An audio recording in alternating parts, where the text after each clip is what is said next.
evening and welcome to the Open Door show from Property CEO. My name is Richie Clapson and I'm here with the other half of Property CEO, Mr. Ian Child. Good evening, everybody. Hope you're well. Welcome to the show. So look at that, we're nice and polite and calm this evening. We're not all excitable. Maybe you've had a tough day, so we just want to keep it nice and settled and quiet. But of course, if this is your first time, maybe it is, what have you let yourself in for? Well, 45 minutes of non-stop positivity, all set around the theme of property development and business. Isn't that right, Mr. Child? It certainly is. Richie and I run a company called propertyCEO, and basically our job is to train people how to become successful small-scale property developers. Lots of amazing opportunities out there right now, particularly for new developers, people getting into the market for the first time. So we want to help people find out more about those opportunities and, well, I guess to see if development might be a good fit. So we're in difficult times, but of course we are coming out of those difficult times, whether we're in a recession or not, who knows? And there are opportunities. Difficult times always create opportunities, but only for those that seek them out and do something about it. You think, oh, I'm going to do this next year, I'm going to do it next year. No, if you want to make something of it, go and do it this year. As always, we'll be serving up a bit of advice, predictions, and we have a guest this evening. That's probably why you're all logging on. You know, we thought it was for us, but I think it's for the guest. I'm certain. What do you think, Ian? Is it for us or the guest? Right. I think it could be the guest. Good stuff. And it is a question and answer show, so if we don't have any questions, we don't really have much of a show, which makes it difficult. So me and Ian and the guest would just sit and chinwag, swap recipes and that sort of thing. So that's not what we want to do. Anyway, let's see who's on. So pop questions in the chat box as we go. So Roma's on. Hopefully Rich is with you this evening, Roma. So that's good. Right at the top of my list. That means you must have registered nice and early. Mansell's on. Jacqueline's on. Chris is on. Donald's on. Craig's on. Sue's on. Hello, Sue. Marilise is on, Michael's on, hello Michael, Ranjit's on, Damien's on, Dan's on, Brian's on, Debbie's on, Charlotte's on, Gabriella's on, Josh is on, hello Josh, Tanya's on. They're all on, and they're all putting comments in. Good evening, Ian, Richie, and all the participants, says Mansour. That's very polite. Good evening, gents, says Dan. Ranjindran says, hello, sirs. I like that. That's quite formal. No one's ever called me sir. And good evening, Richie, Ian, and all the lovely Property CEO attendees. Lovely Ranjit from Property Investor News. What a great magazine that is. Worth a read if you haven't done that. And Marilise says, how's it, dudes? Missed you. Kiss. Marilise, missed you too as well, but it's not right for me to blow a kiss to you because I'd be blowing a kiss to everyone and that would be totally inappropriate. So Marilise, I'm sorry about that. We can't blow kisses back, not in public. Evening, chap, says Tanya. Lovely to see you all again. Good evening, A-team. It's time for business again. It is, Raj, time for business. Let's get down to it. And Mansour says, hi, A-team. With the introduction, oh, that's a question. I thought that was, he's got a question already. And Chris says, good evening, fine gents. Fine gents. Well, ladies and gents, because we have a lady guest this evening. So welcome all of you. We have a guest because I know some of you like guests, and that's important that we bring a guest on. So, well, as witnessed by Paul's comment, guest 2 weeks running must be Christmas. Has he written that in there? A healthy dose of sarcasm, Paul, always appreciated on this show. So that's it now until 2023. That is sarcastic, isn't it? That 2 weeks. He doesn't mean it.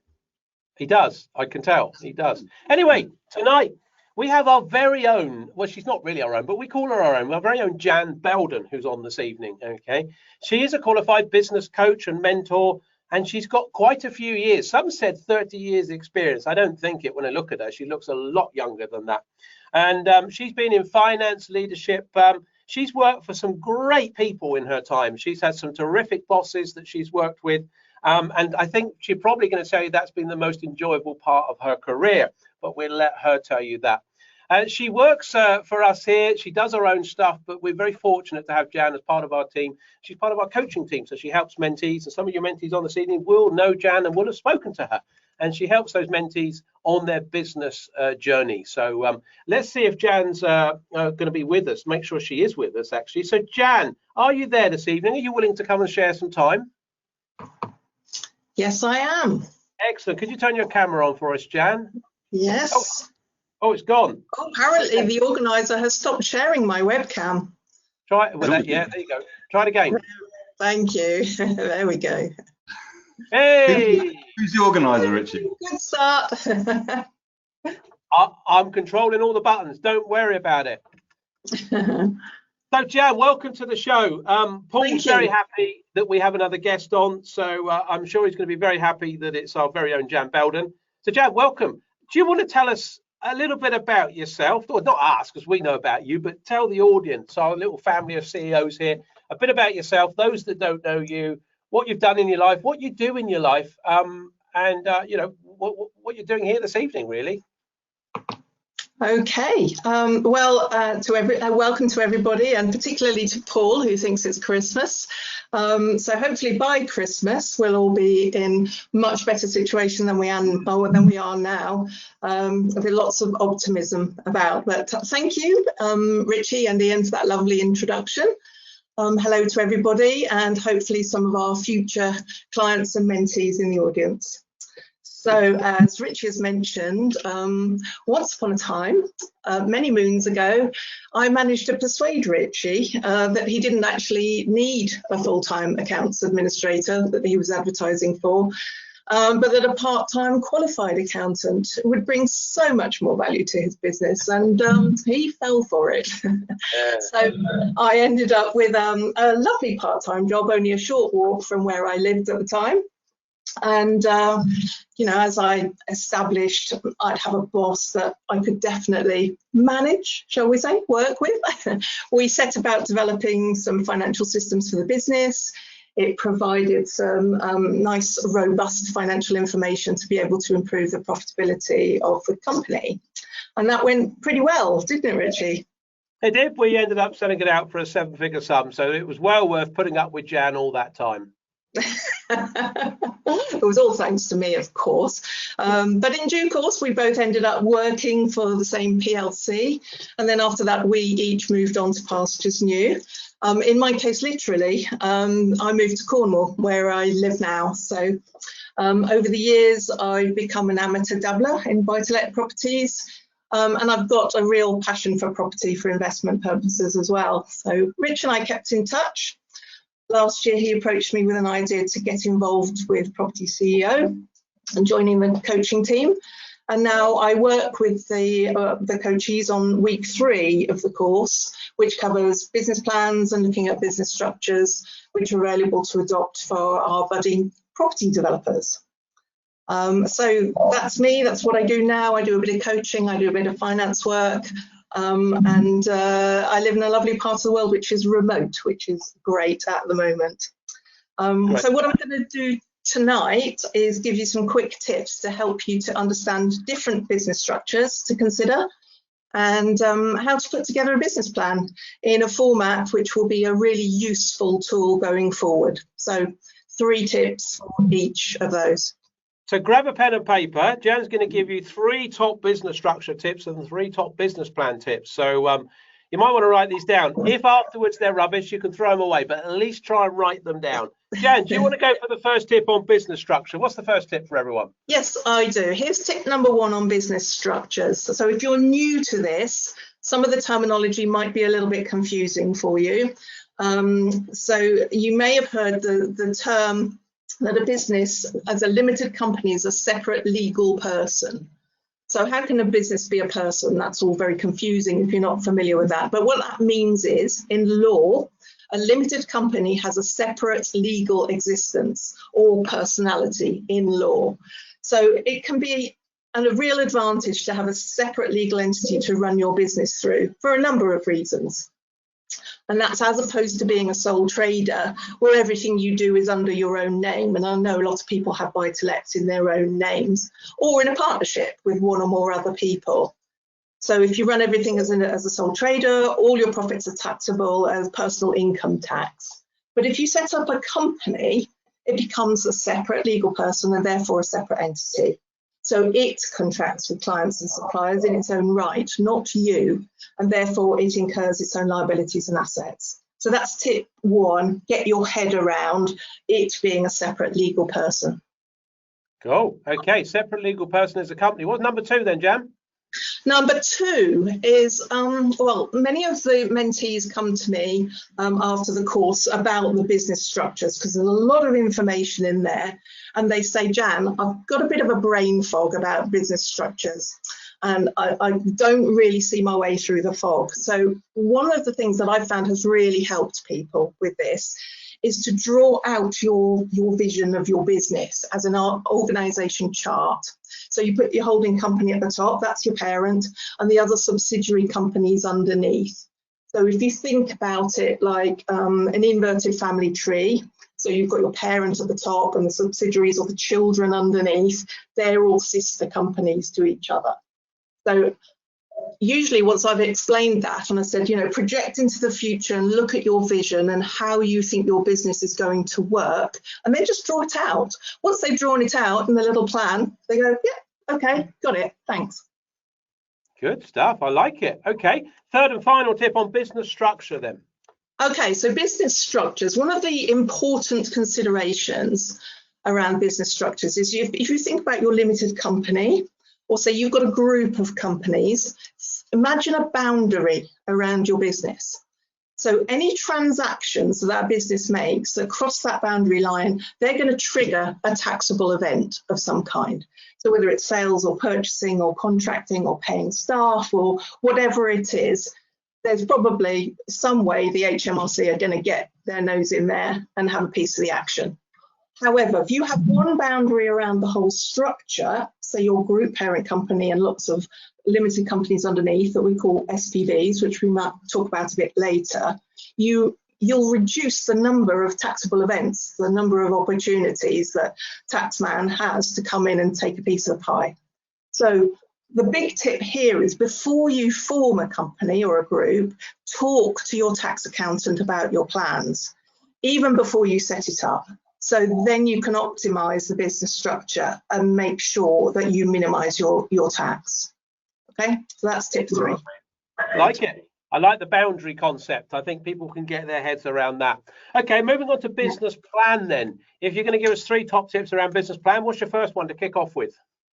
Okay, so tip 1 on business planning. A lot of people, before they even start, they question, why are they doing this? So I would say you need to establish, before you even start with your plan, be clear in your mind about why you want to do this. What is your why? What's your purpose? What's your reason for doing it? And that doesn't mean what's the purpose of the business going to be, because obviously the purpose is going to be to develop buildings of some kind. But what changes will it bring to your life or the lives of those around you? And then write it down. So it's really important. You'll see in the business plan that we teach on the course, we do a 1-page business plan. We write it down and we remind ourselves regularly of what that purpose is. And that keeps your motivation levels high. So your purpose can be anything. It could be, I want to work more flexibly. I want to be my own boss. I want to spend more time with my family, want to retire early, leave a legacy for the children, or some people, Richie, might want to buy smart cars, for example. I can't see that, to be honest. I don't know. So it's really important that you understand what your purpose is before you do it, and then that will pretty much make it worth it. I don't know where that comment about smart cars come from. I'm really well behaved. Just a random example. Well behaved. I don't really have many cars at all, and it's fortunate we have an office with a nice barn that we can hide stuff from my lovely lady wife, so she doesn't know they're all there. And as long as she's not listening tonight, we'll be absolutely fine. Okay. And by the way, those that Jan says you'll better see that on the course. Well, obviously a lot of you aren't on a course because we don't teach you. But actually just Google 1-page business plan, so you'll understand what a 1-page business plan. Jan, what's the next tip on business planning? Yeah, so the next tip is one that was given to me, and it's about your USP. So for those of you who don't know, it's a unique selling point or unique selling proposition. Sometimes you might come across it as a UVP, which is a unique value proposition. It all means the same thing, really. Is what makes you different? What makes you stand out from the crowd and make people choose you over other developers? So the important thing is stand back and ask yourself, you know, what are people going to say about you? Now, if you've written your USP down already and you think you know what it is, ask yourself this question. why wouldn't any property developer say that same thing about themselves? So, for example, something like we deliver quality developments, or we give value for money, or we put the customer first. Anybody's going to say those things, and that's what your clients are going to expect. So the tip is have this come from somebody else outside of yourself. So pick somebody who knows you well, either a colleague, member of your family, a really good friend, and ask them what's good about you, what they think you're particularly suited to. And if they say, oh yeah, you'll be a fantastic property developer, you say to them, why? Why do you think that? And then write down what they say, because that's really important to get that outside perspective. You might want to ask people who you know, like or respect or admire or even love you. Otherwise, you might not get the answers that you wanted. Okay, so that's tip 2 on your USP. Okay, so the third and final tip then on business planning is? So tip 3 is the format of the plan itself. So the one-page business plan. As Richie says, it's not unique to propertyCEO, but we like it. It's really usable from lots of points of view. And it's worth thinking about what you're going to do with your business plan. How should you structure it? How much time should you spend on it? Should you spend weeks, researching the market, etc., etc.? Many businesses write really extensive business plans. Richie and I have some experience of one that was written for the business that we worked in. It was about 1.5 inches, thick, 2 inches thick, wasn't it? Yeah, it would have made a good doorstop, that's for sure. And they can very easily turn into 50-page documents, which quite frankly take blood, sweat and tears to put together. And once you've finished it, you're very unlikely to go back and do it again. Even more sadly, people often don't even read them because they're so thick and probably not that scintillating. So at propertyCEO, we advocate putting together a one-page business plan. You put it up on your wall, you revisit it on a frequent basis, and you remind yourself of your purpose, your vision for the future, what your USP is, what your company promise is, what all your values are. And each month, or however often you revisit it, you say, are these still the same? Has your purpose changed? Is your vision evolving as you get more into the business? And so for that reason, we say start again from scratch every month, blank sheet, or just with the boxes then, fill them in again, because you could have discovered more things about yourself that are unique to you, or you could decide that your company promise wants to be tweaked a little bit. But what's most important, ensure that you take time out each month to work on your business rather than in your business.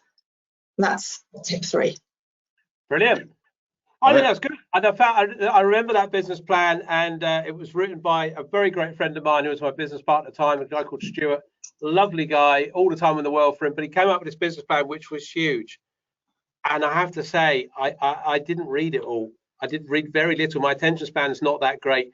And I read it, but of course, by the time I finished reading it, and I struggle to read anyway, as Ian will probably tell you, but by the time I'd read it, it had been out of date. And Ian said, as Stuart said, how did you get on with it? Was it good? Yeah, it's really good, really good. We didn't really use it, unfortunately. So I don't think he's on tonight. He occasionally does come on here. But he's not. So any of you lot, if you know Stuart and you know the Stuart I'm talking about, just keep stum. Mum's the word. Don't tell him. If you think that was useful, if you like Jan's top 6 tips, give us a wave in the chat box. Just give us a quick wave. Put your hands up if you liked what Jan gave you as top tips. Yeah, okay, Jan, 2 people. 2 people's wave. That's really helped. No, that's good. I mean, was worth coming on. Yeah, the 2 of you got value out of it. No, Jan, loads of people putting their hands up, loads of people waving. So, and people are actually typing in the chat box, waving.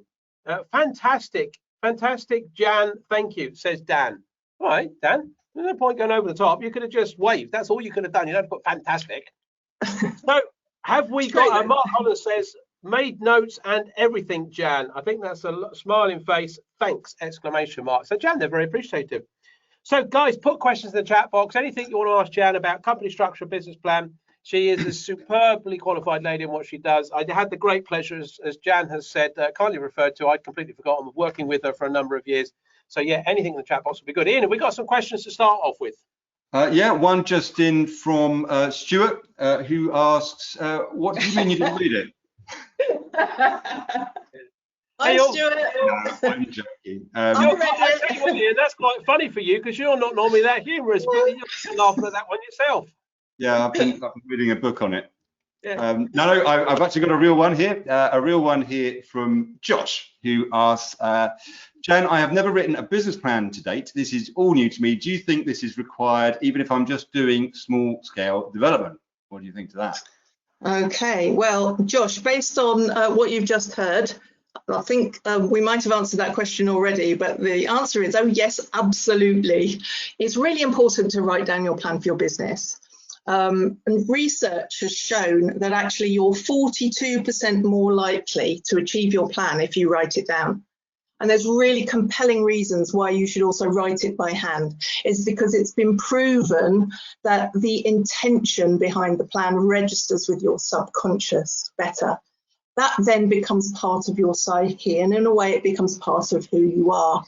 So your business plan sort of merges with yourself, if you like, and you become all about that business plan, and that's why you're more likely to achieve it. And anyway, if you don't write down a plan, how do you measure your success? How do you know if you did well or not? Well, yes, you may have made some profits, but do you know that you couldn't have made more, for example? So initially, your business plans, if you've never done one before, it might be more guesswork than calculation to start off with. But as time goes on and your business evolves, you'll be getting yourself educated in your own market space, and you'll be able to make better and better plans as time goes on. So why not start now? Fantastic. I think that told Josh, didn't it? Yes. So Josh, you need a business plan. Whatever size of your business, you need a business plan. I tell you, it's all come flooding back now. I remember, just as an aside, guys and girls out there, when I first met Jan, and I thought I was interviewing Jan for a position. In fact, it was the other way around. And Jan very quickly said, well, if I'm going to work for you, this is how you need to operate. This. I tell you what, put me right in my place. But that's what you need from a finance director, someone who's in charge of the finance. So yeah, really good advice. Tom's question. Tom's got a question. Tom says, Jan, what do you think the optimum time is to look ahead for a business plan? 1 year, 2 years, etc. Okay, well, good evening, Tom. Thank you for your question. So the answer to that is probably it depends. You probably want to take a view along the lines of short-term, medium and long-term.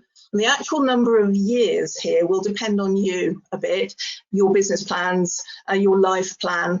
So for some people, it could be 6 months, 2 years, 5 years, even 10 years plus, if you have a good long-term view that you're able to envision. Partly it's going to be affected by the size and duration of the types of projects that you're contemplating doing. Partly it will depend on your end game. What's your exit strategy? So if you want your business plan to look ahead 30 years and you say at this particular age I'm going to retire, or I'm going to sell it and then take my millions and go and live on a desert island somewhere, absolutely no problem with that, because that will be in your plan. But you can probably expect that that is going to change more than your 2-year plan might. So, you put more detail into the 2 years, less detail into the future years, because you're going to tweak those as you go anyway. So the optimum, which I think was your question, is definitely quite an individual thing. Okay, good. I like it, Tom. Our one-page business plan works on a 5-year projection. That's what we look at projecting in terms of property. It's based, as Jan says, very much brought down when we teach students on a monthly basis. So you're looking at your plan every month, which is absolutely key. But we work on a 5-year plan. Okay, Ian, what's next? We've got a couple on a similar theme. One here from Emily about banks, actually. So is a business plan needed for, say, when for the bank when you want to get funding? What are your thoughts on that? Emily, yes, they'll definitely want to see your business plan. They'll probably want to see something a little less wordy and a bit more numbery as well. So there are all sorts of different types of business plans, and it's horses for courses. So the business plan that's needed for the bank or for prospective lenders will probably be different from the business plan that you set out for yourself. So for the bank, it's going to be primarily numbers based, because the bank will want to see that you've thought through your revenues and cost behaviours over the repayment period, and they want to increase the levels of certainty and lower their risk basically over your ability to repay the loan. So it's what is the purpose of the business plan that we're talking about here, but it's not primarily needed for the bank. I would say the primary reason for a business plan is for you, really. You need it for yourself and for your own clarity of vision. Fantastic. Emily, there you go. I think Richie. to add to what Jan was saying there, Emily, in terms of what you're looking at, we always talk about, and this is why we've got Jan on for this great session this evening, is you're running a business first and foremost. It just happens to be property development. Okay, that's how we teach, that's how our ethos works here. And you're going to be talking, Jan talked about the group holding company, okay, group structure. Now that business may want to have borrowing, overdrafts, funding through the bank, through your high street banks, not through your commercial lenders. Your SPVs, that business plan will be primarily focused on you, as Jan says. But another type of business plan, which could be in your holding company, could be associated to your Lloyds, your Barclays, those sort of things. Okay, next question. Gary says, good evening, Jan. Love the tips. Thank you very much. Can you just explain a little bit more about the tax boundary? Are you saying that if I move money from my development company to my group company, I don't have to pay any tax? Says Gary. Okay, hi Gary. Not necessarily. What I'm saying about the boundary is if your limited company is in your group company, you are going to minimise the number of taxable events or transactions that happen there. So it's much easier to move things around within a group because they're not crossing the boundary. So if you sold a property, for example, outside, you'd expect, you know, or you bought one from outside and brought it in, you would expect that that's going to attract the normal range of taxes that would apply to property purchasing. But within groups, you get some exemptions from some of that. So depending on what your particular question is, the best thing to do would be to run that past your tax accountant and say, I want to do specifically this to move that into that, or, you know, is that not a good idea and why? So your tax accountant will be able to advise you more specifically on those type of things.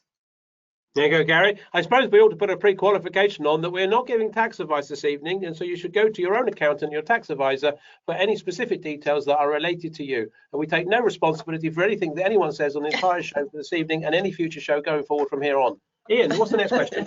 So I'm going to put two questions together. The first one, we've had a couple of people ask, what's a holding company, and do all property people need to have holding companies? And then Paul's had a sort of a follow-up. He says, limited companies, we've got holding companies, we've got several SPVs.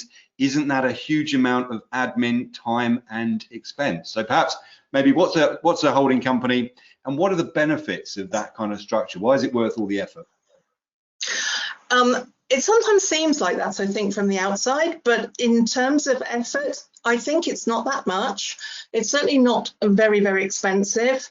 You can actually do it yourself very quickly if you want to set up a new limited company, no problem at all. You might want to get your accountant to do it for you. There'll be a small fee for that. There's not that much to it, to be honest. Administration ongoing, yeah, you're going to have to be kind of organised when it comes to your paperwork. If you've got a number of SPVs or special purpose vehicles, so you've got one per project that you happen to be running at the time, but wouldn't you want to have that level of organisation anyway? And wouldn't you want to have the immediate transparency of being able to see how well each separate development was doing? So that's why you would have them in separate SPVs, because it would automatically churn out good, useful management information. So if you like, your financial figures, and let you know performance related to each of those projects.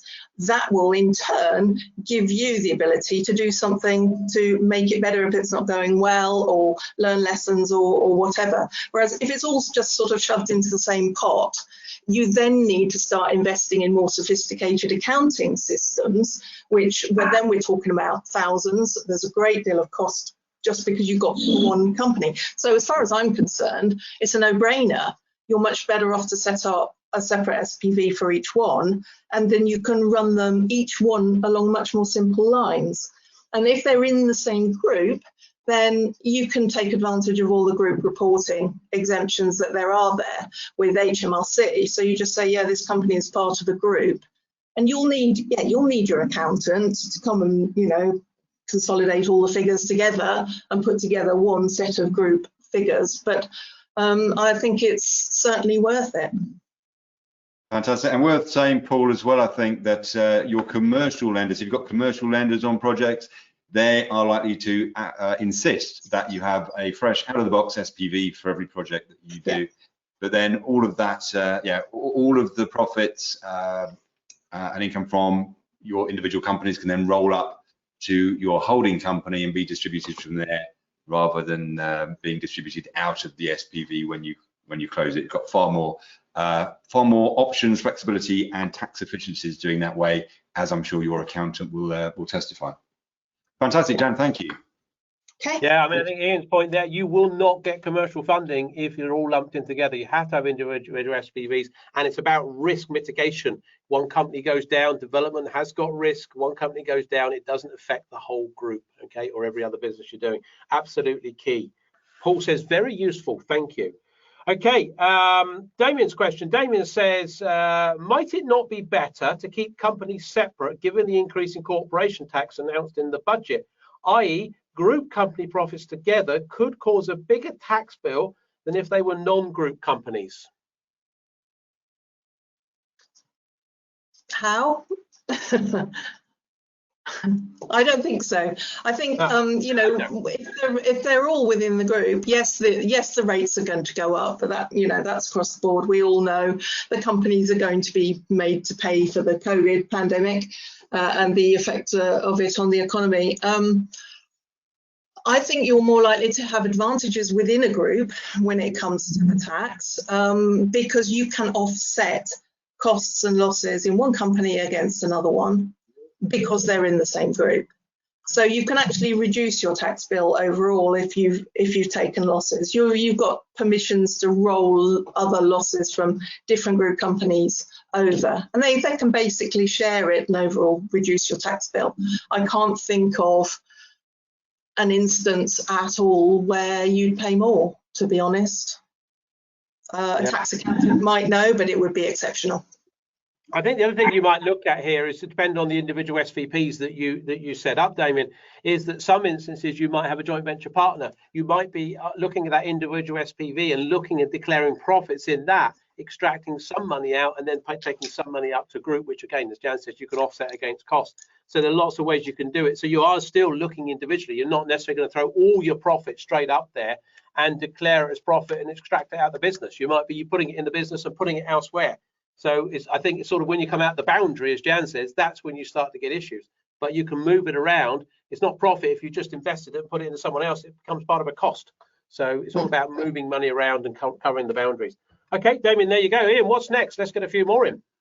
Got one here from Charlotte. Good evening, Charlotte. She asks, I have another business unrelated to property. Do you think I should have that under a group holding company type structure with my property interests held in there as well? Hi, Charlotte. So the answer to that is really it's a matter of personal choice, but I would say to you, why wouldn't you want your other business and your management of that business to benefit from a group holding arrangement? So I guess it would really depend on whether you think you have a particular reason not to have it as part of your group. So ask yourself that question. But overall, a group is considered to have less risk if it has a diverse portfolio of businesses in it. So one market might be doing really well, and that would balance out where another market might be struggling. And they can be completely unrelated to each other. So the more diverse, the better in terms of risk, for sure. And while a completely unrelated business might not have any sort of cross-pollination with the other sister companies, for example, they might not sort of provide services horizontally across the group, and they might not have opportunities for cost sharing, although even if the businesses are unrelated, you can probably share an accountant or, you know, or a cleaner or something. And so you can still reduce your overall risk to the group financial health. So I would say on the whole, consider putting it in. Fantastic. And Charlotte, I would say, just to add to that, that your accountant or tax advisor is going to be well placed to probably give you some guidance on that. Says there's lots of benefits to a holding company, but it does kind of depend on your own personal circumstances. So please do get that advice before you you make a call on it. But Jan, thank you very much. Richie. Okay, a couple of quick ones. Let's just fire these straight away. Tanya says, when you mention groups, are you talking about SVP or SPVs, special purpose vehicles? SVPs are soil and vent pipes, Tanya. That's different. That's got SHIT going down it. We're talking about SPVs, which are special purpose vehicles. I'm sure that's just a typo, but let's clear that up. But we are talking about SPVs or limited companies. A group can hold anything underneath it. When we talk about limited companies and SPVs, they're one and the same thing. It's just what we use for property development. And then I'll just pick up Mansour's question. Mansour says, so each SVP, he's got it around the right way. Oh, no, he hasn't. He's got SVP. No, he hasn't. SPV. You guys. So each SPV will have their own bank account, question mark. Yes, they will, Mansour. Yes, they will. Yeah. Okay. So where are we? Let's have a look. Gabriella says, this is a slightly different tack. Gabriella says, what's the relevance of having different share classes in a company? There we go. We didn't talk about that one, but what's the relevance of having different share classes, Jan?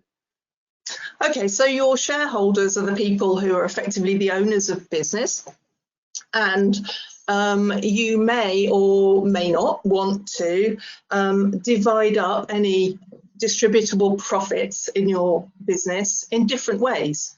So you might not necessarily want to give the same per share to everybody. And so as a result, there are lots of different types of shares that you can have. So you'll all have seen ordinary shares, and they're called ordinary because they are the most common and they're quite ordinary. But then you'll see preference shares as well. The preference shareholders will usually take the first bite of the profit pot. Then you can have things like voting shares, non-voting shares. So they've got no rights to vote for anything at a shareholders meeting. So you might not want to give them any power, or you might just want to give them money. And then there's also shares can be redeemable or non-redeemable. So that means that that will all be built into the share agreement that you have with the person putting the money in at the time. So they might say, in 5 years' time, I want to redeem this. I'll just put it in for now. And you know, they may pay a fixed rate of return on them, but you know, often it will be, I'll invest in your company and let's see what the rate of return is going to be. But in any case, at the 5-year point, I'm going to redeem these shares. So all sorts of reasons why you might want to do that. You know, different sort of classes of ownership, redeemability, etc., and paying out dividend, of course. Yeah, Gabrielle, I hope you wrote lots of notes on that one, so you have the answer. Here, what's next? Follow up from Nikki, just about the existing businesses. Evening, Nikki. She asked, so if you already have limited companies set up, can you put them in a group if they're already trading? Yes, you can. There's no reason why you can't do that. But what you've got to remember, if they're already trading, those businesses will have an accumulated value to them. So by putting them into your group, you're effectively selling them into the group. And that then, because they're going across the boundary, of course, that will generate a taxable event. So that will give rise to some taxes, stamp duty, land tax, for example, and there will be some restrictions on the purchase price that you can set at the time. It's got to be done at arm's length with a proper market value on the business. So talk to your accountant again, get some tax advice before you make that jump. Fantastic, Nikki. Hope that helps. Thank you, Jan. Have we got any more Yeah, so Jacob says on that note, he says about talk to your accountant. He says, I'm finding it difficult to find a good property accountant. What should people expect of a decent accountant? Question mark. How will they know their accountant is covering all the bases? Jacob asked that. What do you say, Jan, to that? Yeah, well, good question, Jacob. Sometimes it's a bit tricky to know. It's a bit the same as looking for anybody with a particular skill that you need, I guess, in life. Personal recommendations, are great to go with. If you know somebody that's already worked with them, then that's fantastic. The usual rule of thumb, talk to at least 3. Don't just talk to 1 before you don't go with them. Ask them some tricky questions, set up an initial meeting with them and first of all, see whether you like them, whether you think you can get on well and work well with them. If you can have a bit of a laugh, that's always a bonus. But ask them, a technical question that's related to your business and use that same technical question for all 3 or however many people that you're talking to at your initial meetings and just see, how full an answer they give you. And, another important thing as well is, don't take any BS about how great they are. If they're saying it, they probably should be having other people saying it about them rather than the other way around. And so the important thing is make sure that they've got a property specialist, if not them personally, but on their team. And if they're on their team, ask if you can talk to them as well before you make a decision. They should be transparent about their fees and costs and how it's all going to work. You might want to ask them for a fixed rate for a certain bundle of services and then just pay for advice over and above that. And, I think if you do all of those things and you do that with a number of people, then you'll have a pretty good idea, having gone through that process, of who you want to work with. There you go, Jacob. Good luck. Ian, if we got one last quick one we can slide in before we have to let Jan go do the news and wrap up. We've had several people ask a very similar question, which is how on earth did you manage to survive working with Richie, and what made you come back for a second bite of the cherry? Go on then, let's have that final question. Oh gosh, well, not wanting to big him up too much because I know he won't get his head through the door if I say. You talk about me, I'll go out the room. Richie was, in fact, one of the best bosses I've ever had, and we got on really well. And what I particularly liked about Richie was that he did what he was told most of the time without putting up too much of a fight. So that way we made his business very successful indeed. Oh, nice. That's really nice. And no money changed hands whatsoever. No. Question. I feel quite. I've got a little tear in my eye. Oh. I know I haven't been dust. Sorry about that. Jan, thank you very much. Give us a hands up if you thoroughly enjoyed the Q&A with Jan this evening. Give us a hands up. Give us a wave. Lots of hands coming straight up, Jan. So that is really good. A wave. Thanks, guys. Thank you, says Damien. Just a wave. That's all I wanted with your hands up. Jan, thank you very much for coming in. Thank you for giving up your evening this evening. We'll let you go and spend the rest of your time with your good husband there. Mind you, he probably told us to keep you on a bit longer, but go and enjoy the rest of your evening, and we will see you very soon. Thank you, Jan. Thanks, Ian. Lovely to speak to you all. Thank you. Wasn't that good? It's rubbish, that was, wasn't it? Told you that. Guys, I told you that'd be rubbish, didn't I? Oh. Anyway, let's quickly do the news. Let's do the news. We like to get a few news items in. Ian, have you got a couple of quick fire news items? Quick fire, yep. We've got one here. Headline from Beldon magazine: existing offices could become rapidly obsolete after the pandemic. The chief of the Landsec organisation warns. Basically, they reckon that the offices, because of the risk of spreading diseases in the future, that the risk officers are going to be making recommendations that they effectively don't exist. They're thinking about future-proofing, thinking about the next pandemic. So that's quite an interesting take on it. We've talked about businesses kind of downsizing their office structure and perhaps having people working from home and so on. But there's a kind of a compliance and a risk issue there for risk officers of big businesses. And then I've got a separate one here from Property Week, which is, I guess, on a similar theme. It's from the newspaper publisher Reach, who are in charge of the Express and the Mirror, and they say they're cutting their office space. They're closing offices and making their employees work from home permanently. So yeah, another organisation that's making that change. I heard something today about Nationwide. The Building Society doing something very similar, giving their employees the option as to where they would like to work, how they would like to work. It's they put it in their employees' hands. So it's all changed. What about you, Richie? I've got 3 quick items to give you guys. I really like this one. This was in Property Week, and the headline reads, "A big chain retail shrinking faster than independent sector." What's all that about? Well, what's it about? And it's interesting. If you read this article, it talks about the sort of the bespoke boutique indie retailer. We've done a few articles out there in the press. Some people might have seen it. We think that's the future of the high street, these independent retailers. And actually, that's what this article was saying. The big outfits, the big chains are shrinking really fast. The other ones, the smaller independents, are surviving a little bit longer. The second news item I've got is the property industry has a new spring in its step. And there's an article, it says 75% of people, this is within the property sector, 75% or more than 75%, should I say, reported feeling more positive about the sector's future than 3 months ago.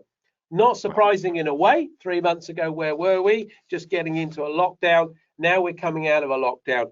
It's pretty obvious, but it's nice to see surveys out there. I mean, for you guys that are in development, great news. You that are thinking of getting in development, great news as well. And the third item I've got here, and I love this, this made me smile, and it's sort of the cat story and the little monkey story at the end of the news. Well, this one is, listen to this. Man declares himself king and his land a sovereign state to beat the planning refusal. So there's some guy in the Channel Islands declared himself a king of his own land, which he declared as a sovereign state, so he could get round a planning refusal. How about that? How successful do you think that was? It goes on to say that a Guernsey man has been given a 120-hour community service sentence for trying to get round planning rules by declaring his land a sovereign state. It failed. Wow. Brilliant, though, isn't it? What a wheeze. We have to write a new module. He's now, yeah, I think we should. He's now got 120 hours picking up litter. Fair play.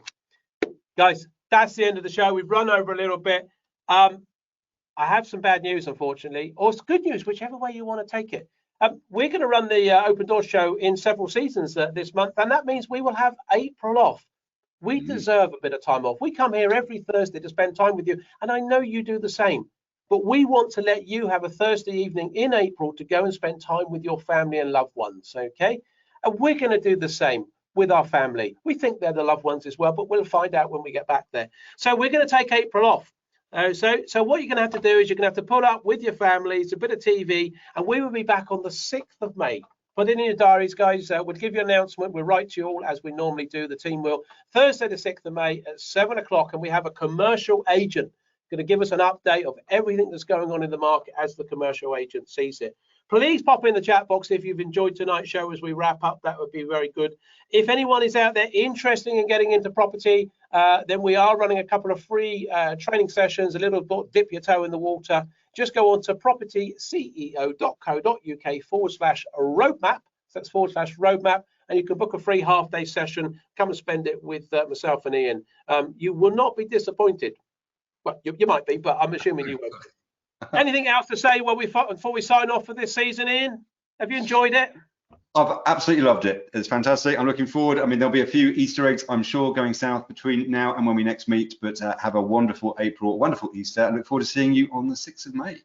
Yeah, I mean, I sort of enjoyed it. It's been okay. It's been bearable. You guys make it. We love it. It's great fun. What's in the chat box? So Ranjit Singh from Property Investor News says, wow, worth rushing back for Jan from another webinar. Thank you, boys, for another great show. Ranjit Singh from Property Investor News. You're not getting no announcements in April, I tell you that. Nikki says, thanks, guys. Very informative. Mansour says it was useful, and I was about to register another company, which will now go under the group company. Well done. We sorted you out. Great show, as always. Thanks very much, says Dan. Donald says, great, good session. Thank you. Good, great. I can do my Taxes, says Tanya. Sorry, I couldn't quite see that. It was all flicking up and down. 6th of May, local election day, says Damien. Don't worry about that. Get in, do your elections early, and then come and see us. So we'll be back on the 6th of May, local election. Do your voting in the morning, and we'll see you in the evening. Have a great April. Cheers now. Bye-bye. Bye.